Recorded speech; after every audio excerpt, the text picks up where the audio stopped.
Welcome to a Delco Nerd Network podcast. I'm your host, Anthony Ragucci, and this is Replay, Relive, and Re-Experience, or as we like to call it, Re3, is where, you guessed it, we do all three of those things to our favorite video game franchises.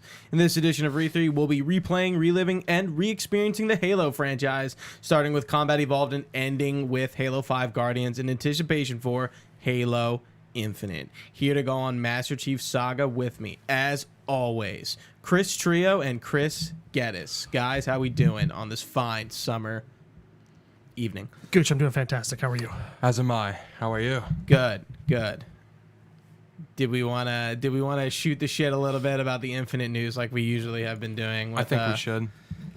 Listen, You wanna... all I'll say, it's August 20th. Gooch, already coming in with the excuses. Let's hear it. No, I'm kidding.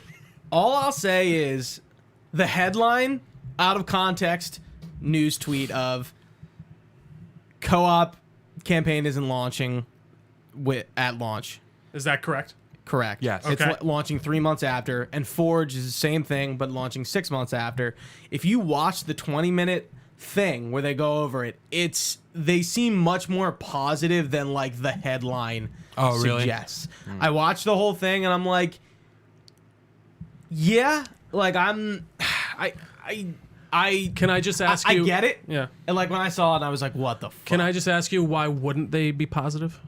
Like, they're not going to come out and be like, we're a little nervous. They just didn't seem to be very negative about it. I think they were just more, I don't know. You have a good point. Like, that's what I'm saying. Like, listen, I don't want to be a Debbie Downer. It's just more of that is very saddening news, and I don't understand why they're pushing out a half-finished game. And they affirmed this year. Like, they reaffirmed it. Like, they were like, we are launching this year, but It scares me that they're just doing that to satisfy investors. Like and listen, that's my own that's my own thought. Like I didn't see that's what they're doing anywhere. I don't know about that. But does that make sense to you? Halo's always been an unfinished game when it's come out. So. No, it's true. But did Halo come out that didn't have no, like those types of features? No. like Yeah. that's Like, what you I only mean. have to finish That is the unheard sentence, of. Unheard of. But I mean, like, I don't know. I guess this has probably happened before off the top of my head. I can't think of a situation, but you know, Joseph Staten was in this, and he was saying like, oh, they're in shutdown mode, which means essentially they're just bug fixing everything, which to me tells me that like everything is done and they're just polishing the shit out of everything. Yeah.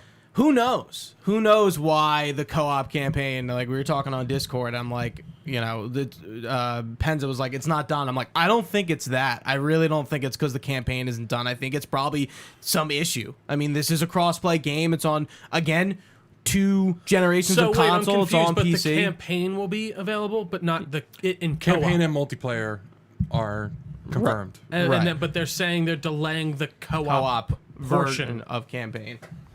But it's the same campaign. Yeah. Correct. But you just are playing it co-op. It's not like a separate co-op campaign. No. I'm sorry if that was asked too many times, different ways. I'm just clarifying. No, I understand. So that's, again, it's this thing of delay it. I don't think they need to. No, they do. If they are not releasing these features at launch, I think they should. I think we'll get to launch. It's not going to matter. Chris, what do you think? Because I'm just saying, like, take another game. We're not going to They've put been in releasing games in early access for as long as time's been as long as the cogs of the earth have been turning. Early access games and people from buy the Stone Age till now. Yeah, seriously.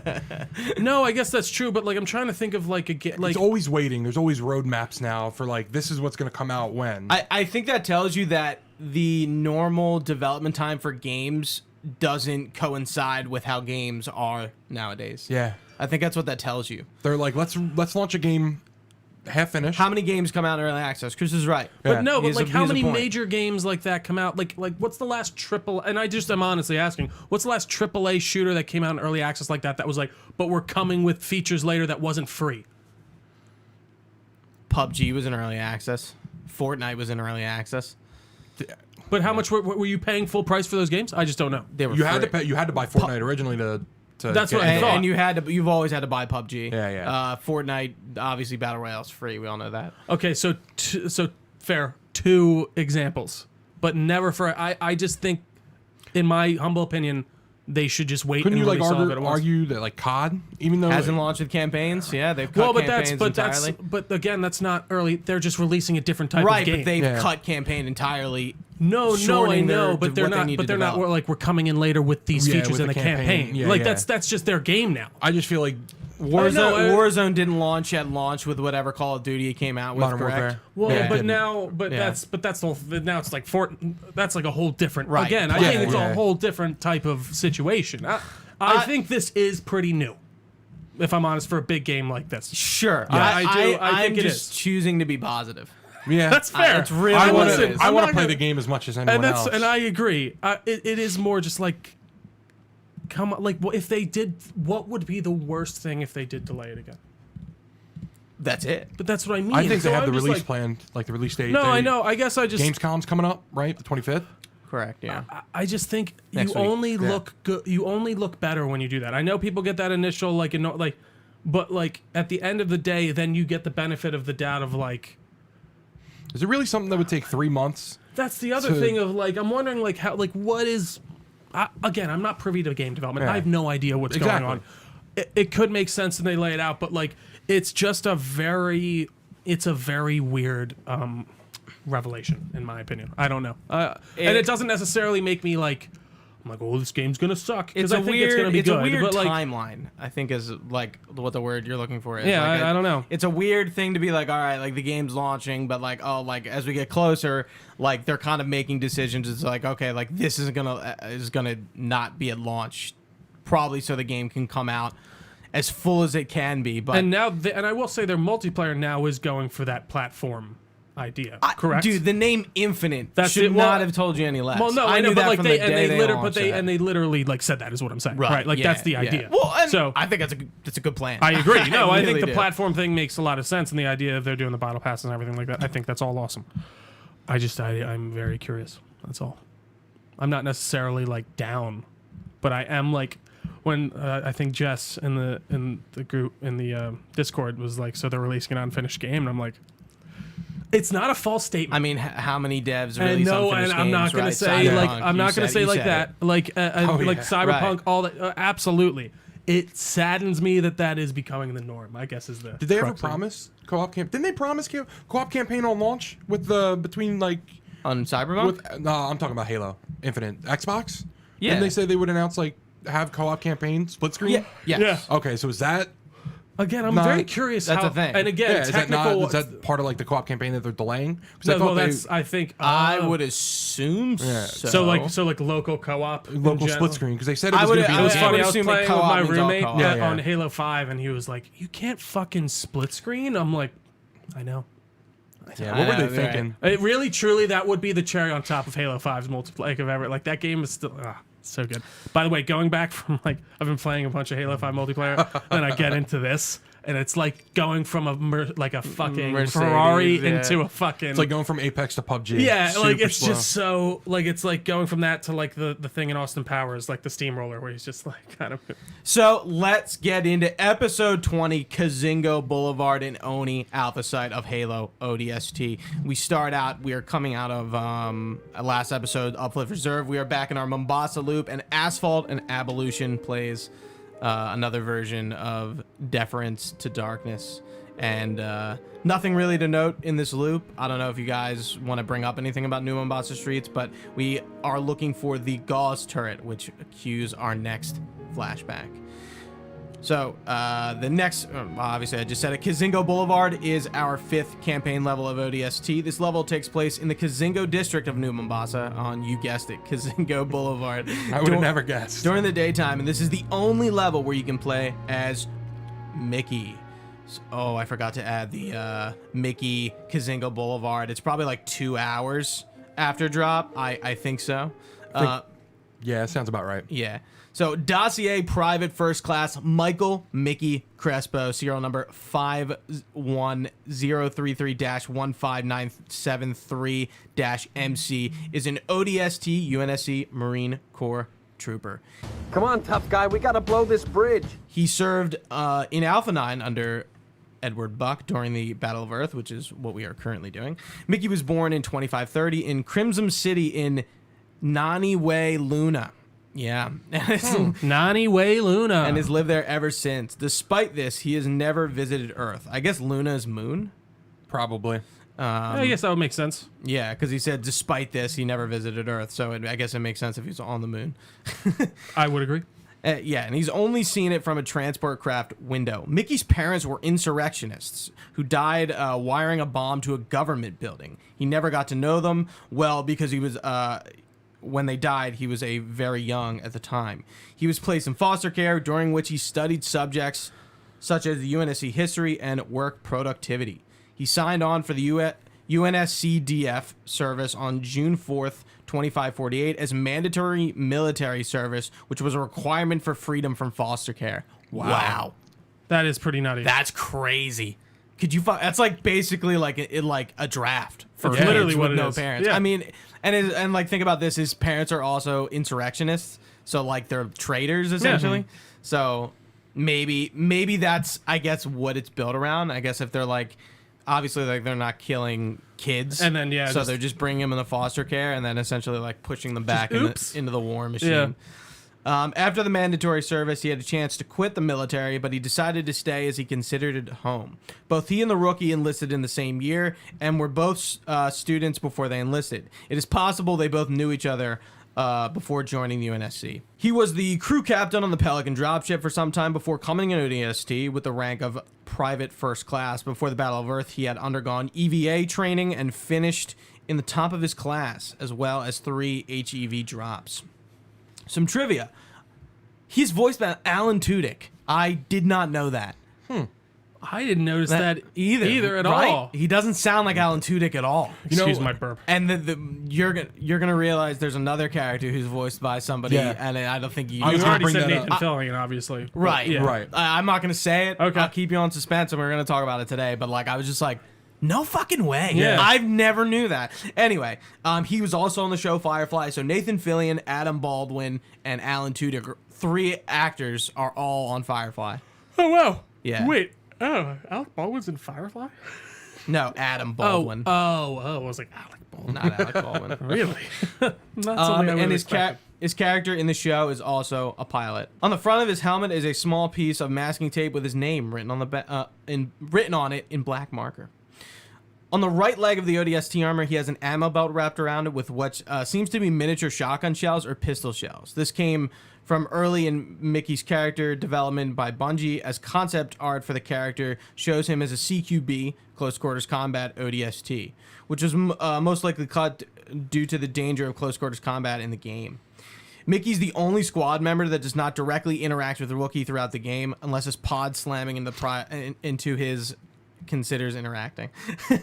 Mickey is the youngest of the squad, 22, and is also the lowest rank. He's 22? That's crazy. Wow. That's one thing I think in games it's really hard to nail people's age. Especially back in this time where it's like you don't the facial animation's only as far as it can go. Right. So you're not.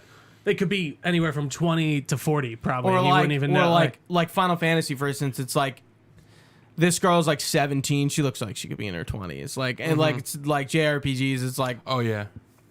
especially Final Fantasy games, all your characters are like in the teens, which is weird. When you were a kid, it was like, okay, this makes sense. They're older, but now that you're older than the age of like 17, 18, it's like, wow, these guys are young. I remember when I was 17, and why are you taking down fucking empires?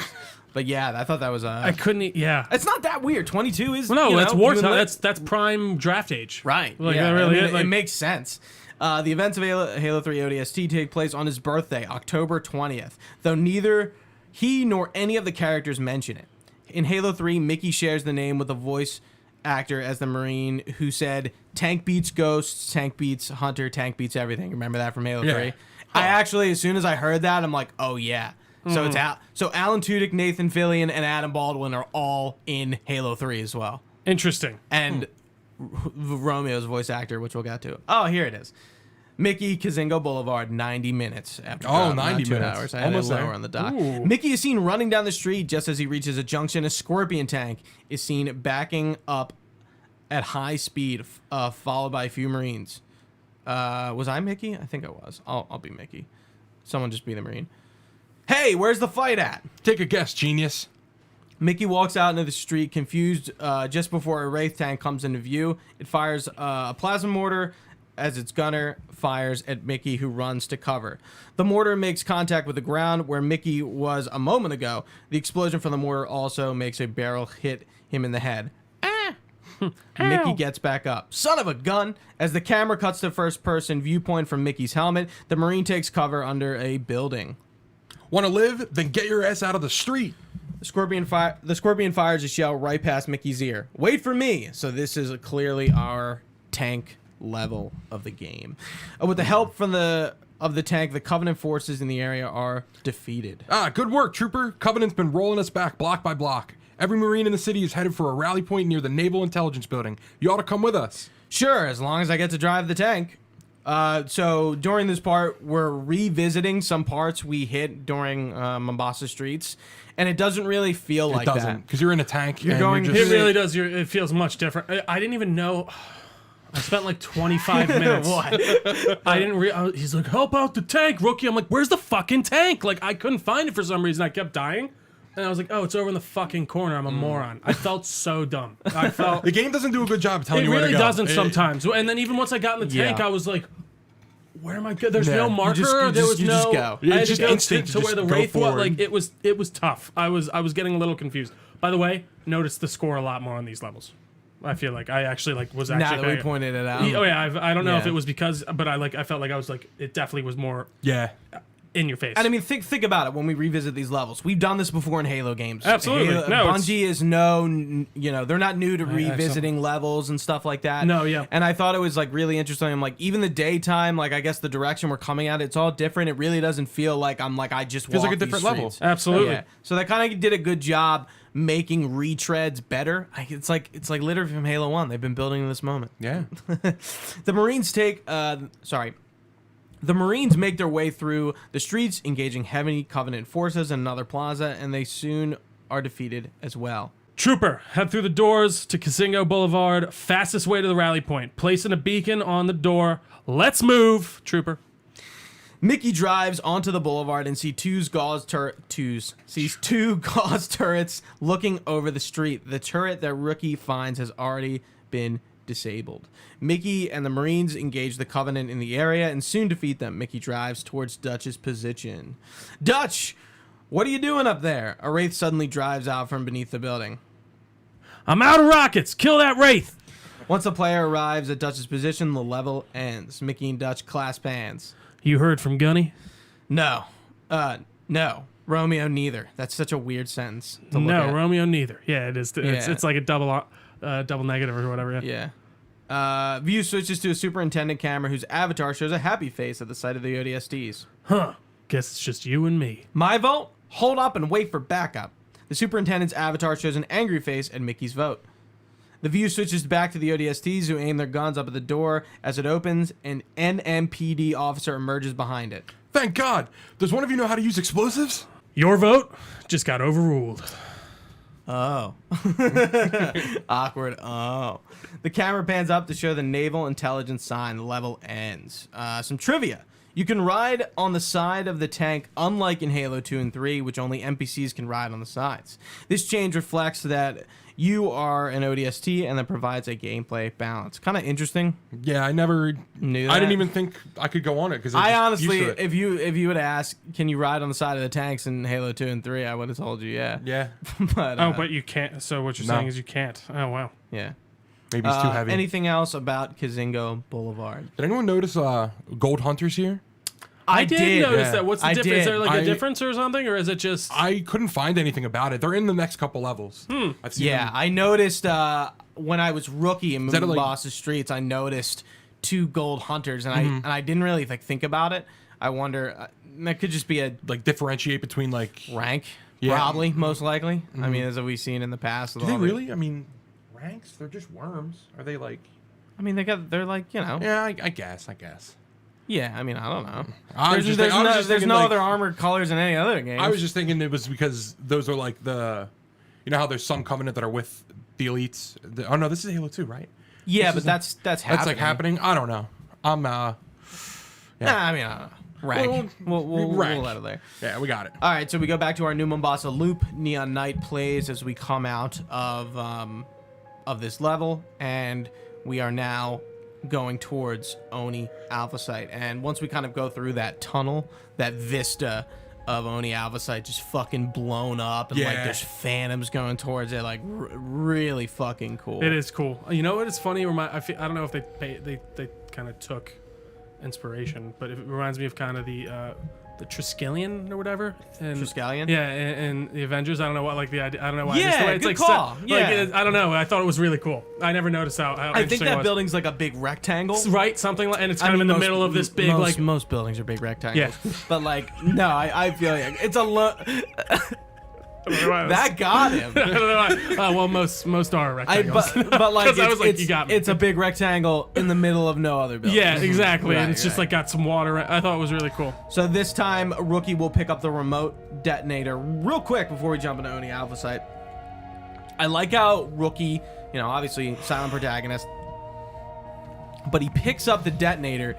He picks up everything and kind of messes around with it, like in a very like goofy way. Like he just starts spinning the remote detonator as if that's going to like inform him of the situation. But like even the next one with the sniper, like when he tries to like bend it back. Yeah, It's he like, gets what's it going going a on? little bit. What are you doing? Hey, Rook, moron. So our next level, Oni Alpha Site. The synopsis is this is the 6th level of ODST, and it's set obviously in the building Oni Alpha Site. The level is set 2 hours after the squads drop into the city, and 4 hours before Wookiees. And 4 hours before the Rookie's awakening from Dutch's point of view. He and Mickey are defending the Oni Alpha Site facility, and with the help of the superintendent, the New Mombasa Police Department, and Marine Forces. So, we have never talked about the Office of Naval Intelligence before, so I figured we're going to talk about him right now since we're going into a building. The Office of Naval Intelligence, or ONI, was initially designed as the intelligence service branch for the UNSC Navy. Admiral Margaret Parangoski was the commander-in-chief of ONI until some point before 2555 at the latest, at which time her protege, Saren Osman, replaced her. The Office of Naval Intelligence was founded in 2178. One of the earliest known projects undertaken by ONI was in 2321. This project, dubbed Orion, was an attempt to increase the effectiveness of colonial military administration's shoulders.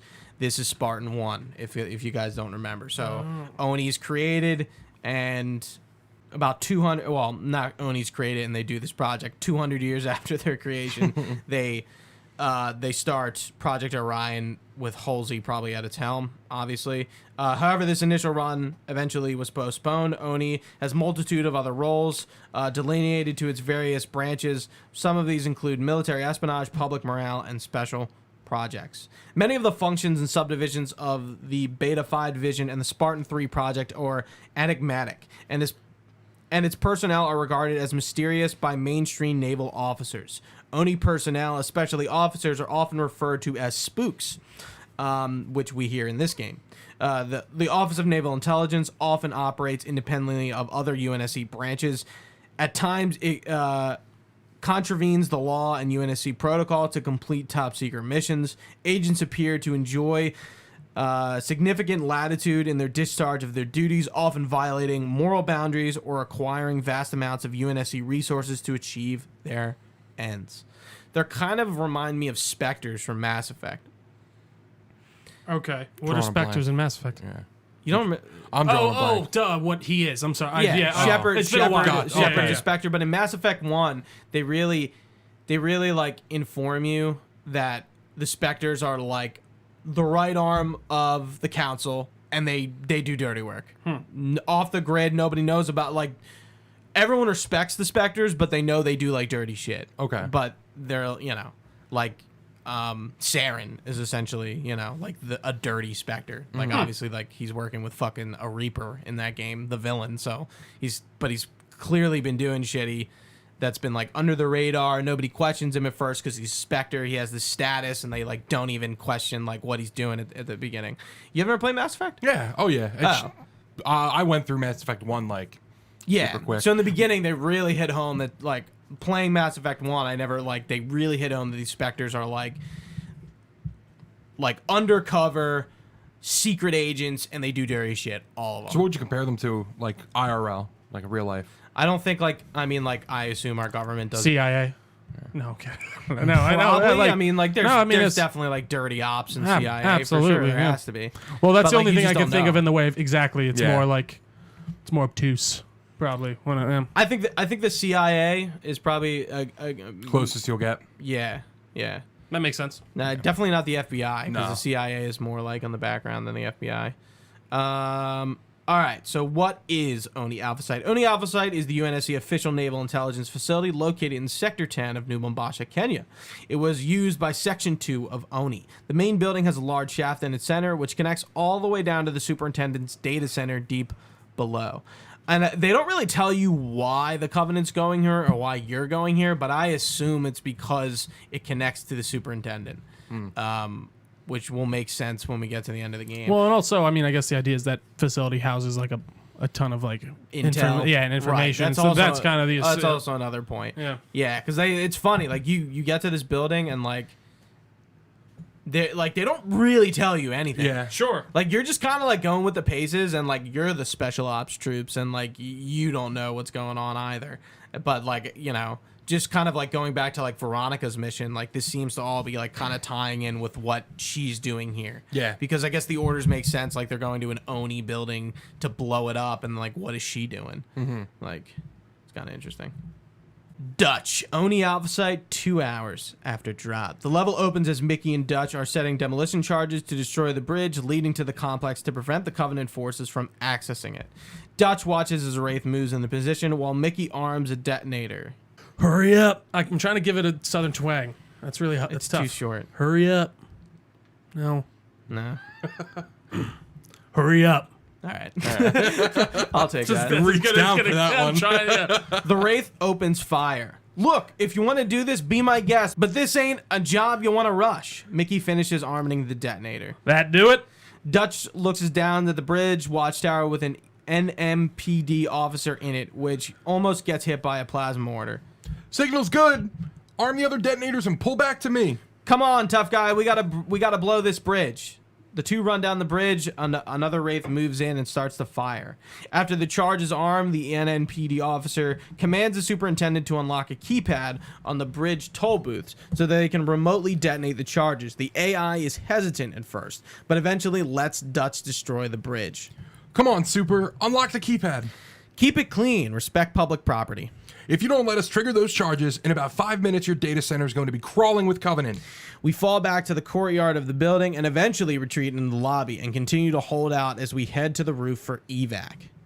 The ODSTs retreat into the building's interior. The MNPD officers go outside in the last effort to hold off the Covenant. Dutch and Mickey go to a group of officers in the center of the complex.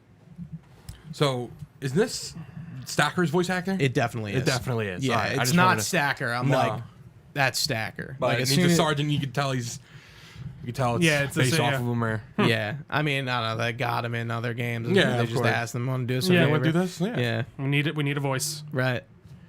Should I? You can be the right. sergeant. Hurry up, men. Check those charges. Wait, what? More explosives? Yeah, what gives? I thought we were supposed to protect this building. I have orders to deny enemy access to all classified data housed in this facility. You don't like it? Jump your butts back into orbit. The only thing I don't like is that our butts are currently inside this facility. An NMPD officer arrives with an elevator. Everyone in the elevator. I put enough charges in this shaft to blow this building twice. All right, that's it. Transfer the detonation codes to my comm. If anyone's taking this place out, it's going to be me. So in between those two conversations, we're pretty much just fighting the whole time. We're kind of going through these levels quick. Like, look, Real I mean, there's really not a ton going right. on. I didn't know if Yeah. anyone had anything to say. No. Or No, I not guess really. maybe this is a good point. How we like an ODST at this point? So far, it's fun. It's definitely an interesting kind of step from Halo 3. It is different. Like it's the same. First-person cutscenes are really nice. They're clean, I do too. they're- I like that a lot. They flow really well. and I would also there's a absolutely lot agree. more like banter in general. I agree. And it's a lot more like normal conversations. Like there's a lot of Marine banter. I mean, obviously between like most of them, all of the main, well, not Rookie, but all of the main characters pretty much. It's like There's a lot more dialogue going even on. even as the person you're playing as at the moment is talking, Right. having conversations. But like, even though this game is like very similar to Halo 3, I still really like it as its own thing. Like Yeah. I can't really explain it. I'm with you. Like, you kind of would think like, oh, like it's like Halo 3, it's not as good, but it's like, no, it really stands. It's as a its nice own little thing. extra. It is. It stands as its own thing, but it is also a nice supplement to the Halo franchise and Halo 3 in general. Right, even in the way and of the like- levels like feel pretty different for the most part. I Yeah. mean, they're all kind of urban city. One thing I levels. did notice, it was funny. I don't know how I didn't notice it before. Was like your reticle is like isn't centered. It's low. I think because you're lower. So Yeah. you can change that in the options. You can center it. What? Yeah. Really? And I noticed because I went to fiddle around with the what's it called? today. Seriously? I went to fiddle around with the sensitivity today, and it was like reticle placement, centered or original, and I switched it to centered. So now it's directly in the center. That has to be some immersion thing. There's no. Well, I'm thinking that that's- doesn't make yeah, any sense. It's so weird that like I just thought it was so because I didn't know. I was like the reticle isn't perfectly centered, especially going from like Halo 5. Me Next playing time that I'm all the jumping time. in, I'm gonna I like gotta check take it out. note Yeah, of it's that. like it's That's it's interesting. It is noticeable for sure where it changes, but Yeah, that's not something something I I noticed noticed. today. Yeah. So we get to the roof. Mickey and Dutch board the Pelican, remove their helmets, and take a seat. The NMPD officer on board looks at them. Hey, you fellas know a gunnery Sergeant Buck? Sure do. Patching him through. The Pelican lifts off and departs from the ONI building. You'll be Buck and the officer. Glad you boys are safe and sound. Likewise, Gunny, you need a pickup?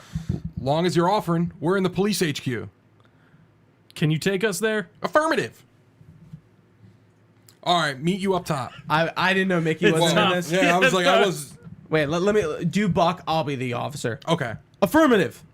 All right, meet you up top. Mickey nudges Dutch. What? Mickey points to the ONI building and starts the countdown from his fingers. When he reaches 0, he detonates the charges, destroying the building. Mickey laughs. This day ain't turning out to be so bad after all.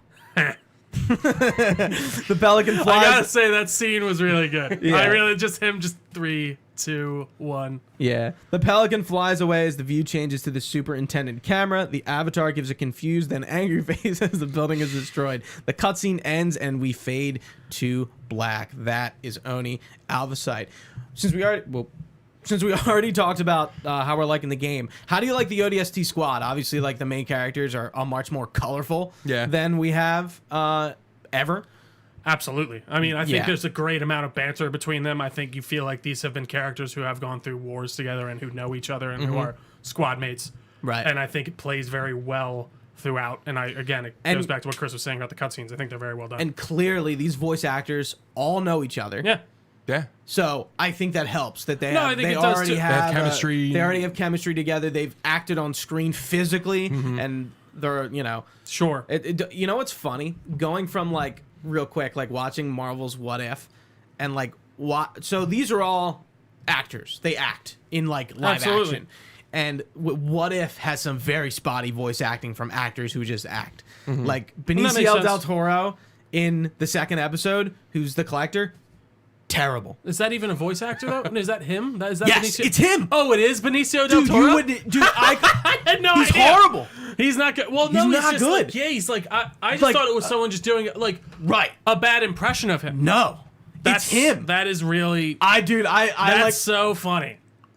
and like I would not Sebastian have guessed Stan in that the if first you, episode. If you Horrible. were like, what would you bet? Really? Again, I Th- didn't I really just don't notice think they know- Sebastian Stan at all, but I will give you Benicio del Toro. I think like that one was horrible. but it was so bad that I didn't know it was him.